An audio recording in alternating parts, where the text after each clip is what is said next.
Good day, everybody. I'm going to do my second video here on the Freedom Par H9 IP lights from Chauvet DJ, and I have 8 of these all together. Bought 4 at first, then ordered another 4, and I've had them for a little while, so I just wanted to tell you my thoughts off the bat. I just got these white sleeves in. They were a little bit back ordered, but they're exactly what you think they would be. They look really nice. You can see them on the lights in the background. If you want white for your setting, that would be the way to go. I thought initially I was just going to keep these on the lights and keep them in the case because they fit, but I think they would get dirty pretty easily, so I'm just going to use those when I need to use them, but definitely nice to have. I also noticed a few things about the lights that I'll talk about. Number one, when you turn them on, it gives you a firmware version on these. There is no way to update the firmware. You just don't have that ability to do so. I called Chauvet actually, and it's nothing that a user can update. There's nothing wrong with the current firmware, but if there were to be an update, I just thought it was a little strange that it's not something a user can do. I also noticed with this new RF remote, this is the one that comes with it right here on the right, and I'll talk about the RFC-XL and how to pair it, because it's a lot more complex than you would think. This particular remote, I mentioned in my first video, it's lightweight and kind of cheap feeling, to be honest with you, but it's functional. It works. And when you have 8 lights like I do, what you wind up running into sometimes, if you just like open them up and set them up out of the box to use this remote, if one of them doesn't pick up a button push just once, then it'll be out of sync with the other ones.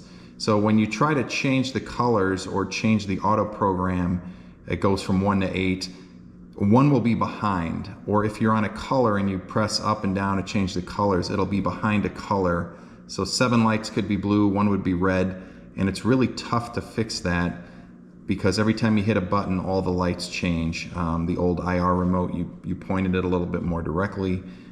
So what I did, which most of you probably will do as well, is I set this particular light, I've numbered them myself, just 1 through 8 with a little sticker, but I set this one up. They still use the terminology master slave. I'll use it for the video, but I set this one up as the master, the other 7 up as the slave, and then I don't have to worry about every single light being able to pick up every single time I push the button, because if one of them misses, it just makes the room look off, obviously. So I'm going to talk about how to link this remote specifically to this light. So obviously it comes where it would work out of the box, but I don't know if you can see the screen. I will try to make this as clear as possible, but what you want to do if you want to link this remote, this gets a little bit more complicated than I thought. You just go to RF setting, and when you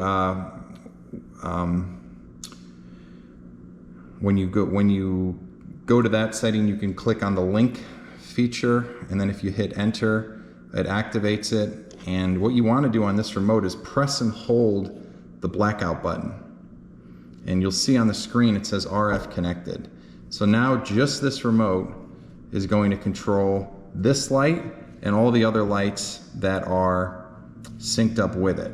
So if you want more range and you want more features on a remote, like I thought I did, I bought this RFC-XL remote, which just came in, and I've spent way too much time trying to figure out how to get this thing to work, because there's really nothing in the instructions that explain this very well, but I'll explain it to you so you don't have to hunt around like I did. Basically, in order for this remote to work, I have to disconnect this remote, which would require me to go back into this RF setting, activate the link setting again, and now press and hold blackout again. And guess what? Now this remote control is disconnected. So what I would need to do now is go on to this remote, make sure it's on, which it looks like it is. Go to menu and go back to that setting, which is RF setting, make sure it's on link, and then press and hold blackout here. And now this RF remote is connected. I found if you go back and forth more than once or twice, I have to reset the light. It's like it can only pick this one up one time as a remote that gets connected. So that's the first thing that's just not explained anywhere. Hopefully that helps you out if you're having the same trouble. The issue I have with this remote, it's bigger, the buttons are backlit. I like this, I do like this wheel that you can use. I just pressed auto, right? And I don't know if you can see the screen, but this is what was driving me crazy earlier. I couldn't figure it out. So normally auto, if you look at these buttons, these are backwards, by the way. I don't know why they did it this way, but they have menu, and then up is on the left, down is on the right, and then enter. I don't know why it wouldn't be down and up in the other direction. As crazy as that sounds, you naturally go right up, left down, but it's backwards, and if you're in a dark room and you can't read that, a lot of people are hitting the up thinking it's down and down thinking it's up. Regardless of that, so I'm in auto. If I hit the up button, you can see auto right here on the screen. The up button goes to 2 for auto, 3. Now watch me hit the down button. I hit the down button, nothing happens, but it clicks. There's a click there. And so I couldn't figure out for the life of me why some of these buttons weren't working. And the reason why is because you have to like push it really hard for auto to work. Forget the clicks, they don't mean anything. They're not proportionate to the amount of times that the thing changes. So there's buttons on this where if you're not pushing them really hard, you're just gonna make the assumption that it's not working. If I rent these out to somebody, they're not gonna understand why some of these buttons click, but they don't work. Blackout's the same way, it'll click, but you've really gotta push it hard for this thing to go into blackout mode, and then push it hard again for it not to. That took me 45 minutes to figure out why half of these buttons didn't work. I know that sounds ridiculous, but I assume when they make a clicking noise, right, like that it would be working, but it doesn't. I don't know if that's a flaw in this remote, but honestly, if I'm gonna give these lights or rent these lights out to somebody, this remote, I would have to unlink this one, reconnect this one, because these buttons work better than this one does. And so to me, that's disappointing. I should mention too, if you get this remote, you do need to just go to the group setting and group it into 1, 2, or 3. That's a lot easier to do, and that's better explained in the manual than this one is, but it's not that intuitive. Then there's just not a lot of information on pressing and holding the blackout button to unlink and link. You've had these, you already know it, and you could be chuckling right now that I didn't figure it out.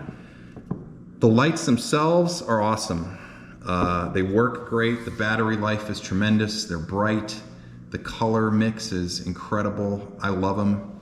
They are expensive. I really wanted this to be a better experience, but it just got real confusing to me.